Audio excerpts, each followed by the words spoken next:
महायुद्ध में रूस की जंगी बेड़े की सबसे घातक मिसाइल कलिब्र की समंदर में तैनाती एक बड़े खतरे का इशारा कर रही है। पश्चिमी मीडिया की खबरों में दावा तो ये किया जा रहा है कि रूस ने 24 कलिब्र मिसाइलों को काला सागर में तैनात कर दिया है, जो पुतिन के एक इशारे पर यूक्रेन में कहर बरसा देंगी और इसी को लेकर के अब टेंशन बढ़ चुकी है।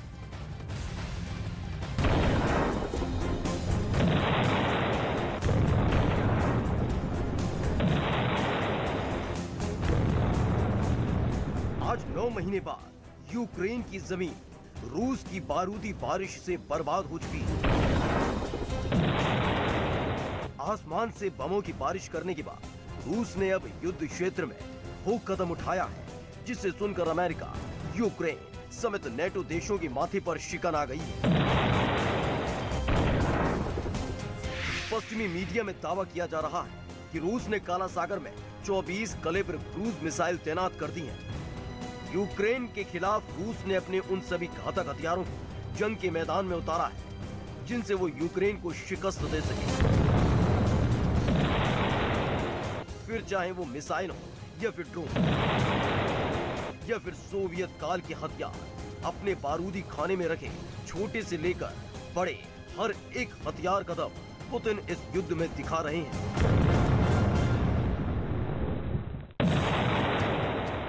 पश्चिमी मीडिया की खबरों की माने तो रूस के पास काला सागर में युद्ध के मोर्चे पर डटे 18 युद्धपोत हैं। रूस के पास समंदर में 4 मिसाइल लॉन्चर हैं। बड़े पैमाने पर काला सागर में मिसाइलों की तैनाती यूक्रेन के खिलाफ बड़े खतरे का संदेश दे रही है। Kalibr cruise missile. यूक्रेन जंग में रूस ने अपनी खतरनाक कलिब्र क्रूज मिसाइल का जमकर इस्तेमाल किया है। इस मिसाइल ने यूक्रेनी शहरों में जबरदस्त तबाही मचाई है। रूस की ये मिसाइलें काफी शक्तिशाली हैं। इन्हें 3M54 कलिब्र के नाम से भी जाना जाता है।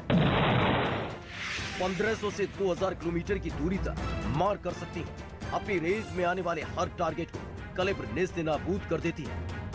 इसे आसमान से भी लॉन्च किया जा सकता है, जमीन से भी और समुद्र से भी इसे दागा जा सकता है। यूक्रेन में कलिब्र क्रूज मिसाइल विध्वंस मचा रही है। कलिब्र मिसाइल रूस के सबसे खतरनाक हथियारों की कैटेगरी में बहुत ऊपर है। टारगेट से टकराते ये तबाही मचा देती है। कैलिबर क्रूज मिसाइल 1994 से रूसी सेना में अपनी सेवाएं दे रही है। इस मिसाइल ने सीरियाई गृह युद्ध के दौरान भी अपनी ताकत का लोहा मनवाया था। 1500 से 2000 किलोमीटर की दूरी तक मार कर सकती है। ये वही कलिब्र मिसाइल है जिसको लेकर यूक्रेन ने दावा किया था कि रूसी सेना ने कलिब्र मिसाइल के जरिए पश्चिमी यूक्रेन स्थित अमेरिकी हथियारों के गोदाम को नष्ट कर दिया था। इस गोदाम में अमेरिका से मिले हुए M777 होवित्जर और उसके गोला बारूद रखे हुए थे। दावा ये भी था कि इस मिसाइल अटैक में गोदाम के परखच्चे उड़ गए थे। यूक्रेन ने रूस के हमले के डर से इस गोदाम को पोलैंड सीमा के पास बनाया था, लेकिन कलिब्र का कहर उस पर बरसा। जाहिर है ज़ेलेंस्की ने अमेरिका और यूरोप से मिलने वाले हथियारों के दम पर पुतिन को बहुत घाव दिए हैं, जिसका बदला लेने के लिए पुतिन ने अपनी युद्ध नीति को बदल दिया है। आसमान से समंदर तक बारूद का दम दिखाने के लिए रूस की सेना मोर्चे पर डट कर खड़ी हो गई है और यूक्रेन में कहर ढा रही है।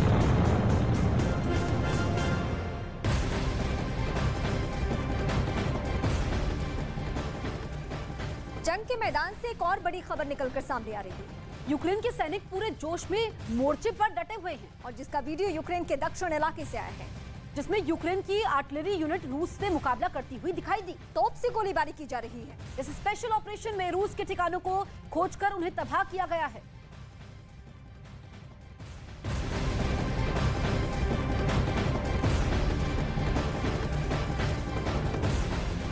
इधर यूक्रेन ने एक बड़ा दावा कर दिया है। यूक्रेन का दावा यह है कि रूस परमाणु क्षमता वाली मिसाइल यूक्रेन के पश्चिमी इलाके में दाग रहा है। यूक्रेन के इस दावे से पश्चिमी देशों में हड़कंप मचा हुआ है।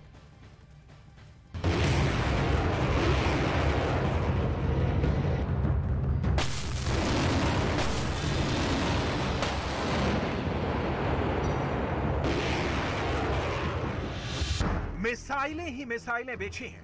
रूस से यूक्रेन की जमीन पर गिरते ही ये मिसाइलें कबाड़ में बदल गई। कहां तय था कि ये मिसाइलें पुतिन की जीत की यूक्रेन में नई लकीर खींचेंगी? कहां शिकारी खुद शिकार बन गया है? Тисячі ракет, їх сумарна вартість більше $100 мільйонів. Тут знаходяться і крилаті ракети, такі як «Іскандер», «Калібр», Х-101, але здебільшого це системи РСЗО такого типу як «Смерч», «Ураган» та «Град» БМ-21.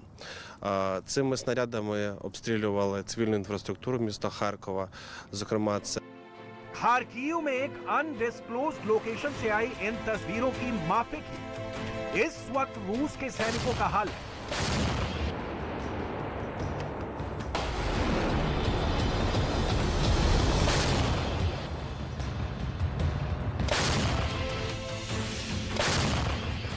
न यूक्रेन में जीत मिल रही है, न यूक्रेन से निकल पा रही है।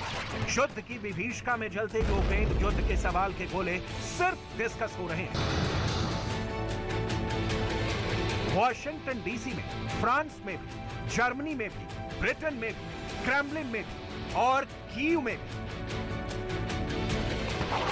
पुतिन के नए और विनाशक हथियारों के हमलों से यूक्रेन सर्दी में भी चल रहा है।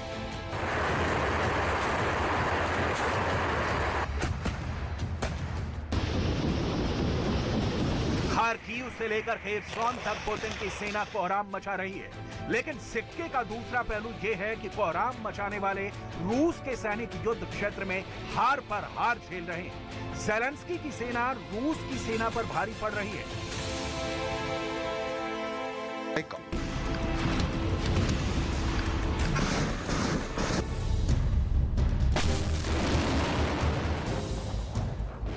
मॉस्को में बौखलाहट है। यूक्रेन का नया दावा आप सुनेंगे तो चौंक जाएंगे कि रूस अब परमाणु क्षमता से लैस मिसाइलें भी दाग रहा है। यूक्रेन का दावा है कि रूस ने परमाणु शक्ति संपन्न मिसाइलों से उसके पश्चिमी इलाकों में हमला किया है।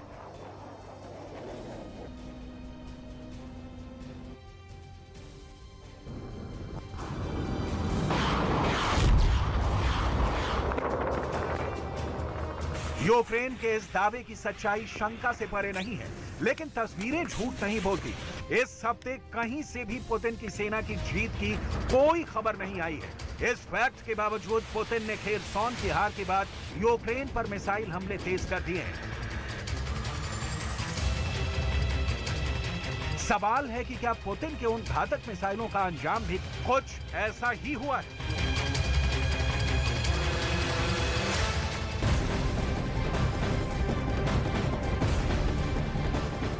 बड़ी खबर आ रही है यूक्रेन से, जहां भीषण ठंड में बिजली का संकट बरकरार है। रूस के हमलों के बाद वहां के बिजली घर तबाह हो चुके हैं पूरी तरीके से, और अभी तक वो बिजली घर ठीक नहीं हो पाए हैं। खेरसॉन से ऐसी ही एक भयावह तस्वीर सामने आई है, जिसमें लोग बिना बिजली के संघर्ष करते हुए दिख रहे हैं। लोग जनरेटर के सहारे जिंदगी काटने को मजबूर दिखाई दिए।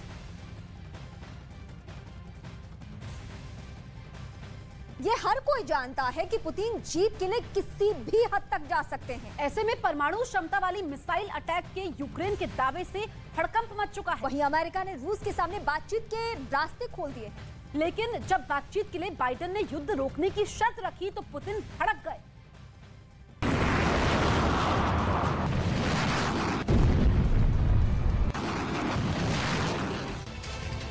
सवाल है, किस मोड़ पर खड़े हैं पुतिन?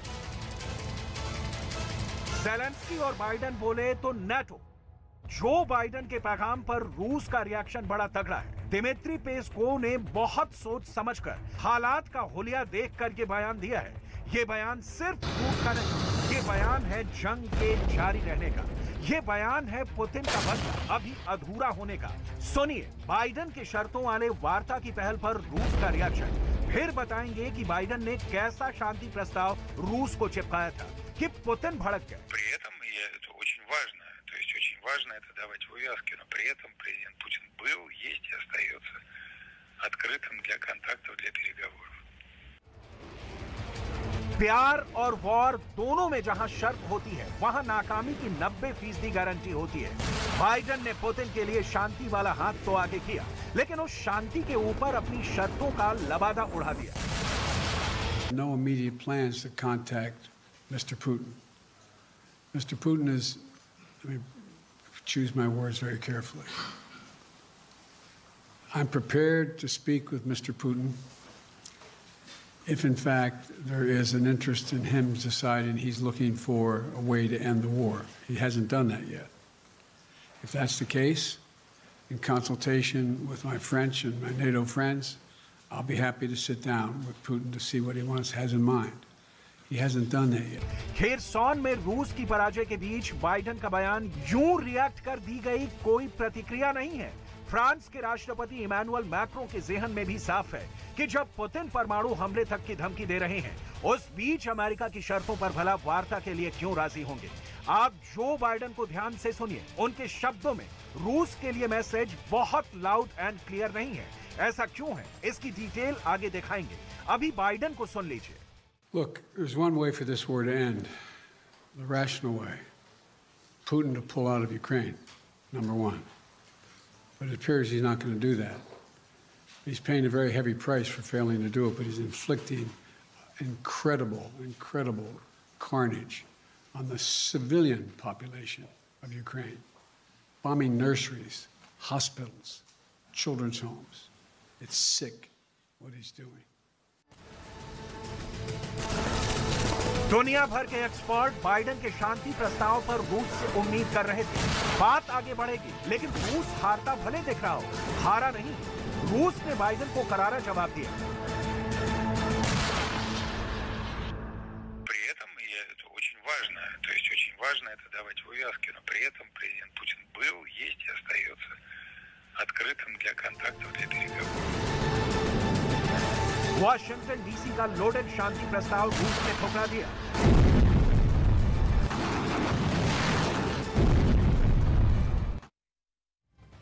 अब आपको दिखाते हैं कि रूस और यूक्रेन युद्ध के हालात क्या बने हुए हैं और उससे जुड़ी हुई 10 बड़ी खबर इस वक्त हम आपको दिखाएंगे। महायुद्ध टॉप 10। रूस की मिसाइल अटैक में यूक्रेन को बड़े नुकसान का दावा किया गया। खार्किव के एक इलाके में 60 सैनिकों को ढेर करने का दावा किया गया। इसके साथ ही यूक्रेन के 8 Mi हेलीकॉप्टर भी मार गिराने का दावा किया गया। यूक्रेन के सैनिक पूरे जोश में मोर्चे पर डटे हैं, जिसका वीडियो यूक्रेन के दक्षिण इलाके से आया है, जिसमें यूक्रेन की आर्टिलरी यूनिट रूस से मुकाबला करती दिखी। इस बीच रूस ने अपने उन सैनिकों को सम्मानित किया है जो यूक्रेन के खिलाफ जंग लड़ रहे हैं। ये रूस के वेस्टर्न मिलिट्री डिस्ट्रिक्ट के सैनिक हैं जिन्हें रूस ने सम्मानित किया है। रूस के रक्षा मंत्रालय ने ये वीडियो जारी किया है। यूक्रेन के रक्षा मंत्रालय ने बड़ा दावा किया है, जिसमें बताया गया कि रूस के पास हथियार खत्म हो रहे हैं और इस वजह से अगस्त में रूस ने बड़े पैमाने पर मिसाइल का उत्पादन किया, तो वहीं ईरान समेत कई देशों से मिसाइल की डिमांड की थी। यूक्रेन में भीषण ठंड में बिजली का संकट बरकरार है। खेरसौन में लोग बिना बिजली के संघर्ष करते दिखाई दिए। लोग जनरेटर के सहारे जिंदगी काटने को मजबूर दिखाई दिए। यूक्रेन की राजधानी कीव में और उसके आसपास के लाखों लोग अभी भी बिजली संकट से जूझ रहे हैं। पिछले हफ्ते रूसी मिसाइल हमलों की वजह से बिजली आपूर्ति अभी भी बहाल नहीं हो सकी। पश्चिमी मीडिया की खबरों में दावा किया गया है कि रूस ने 24 कैलिबर मिसाइलों को काला सागर में तैनात कर दिया है, जो पुतिन के एक इशारे पर यूक्रेन में कहर बरसा देंगे।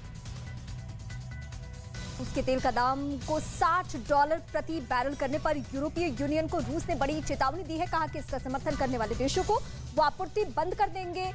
ज़ेलेंस्की ने तेल के दाम को $30 प्रति बैरल करने को कहा है।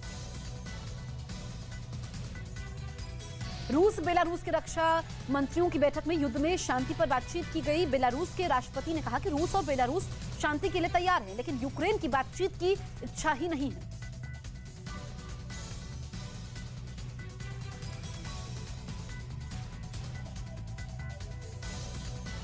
यूक्रेन जंग के चलते बाल्टिक देश तेजी से फौजी साजो सामान की खरीदने में जुट चुके हैं।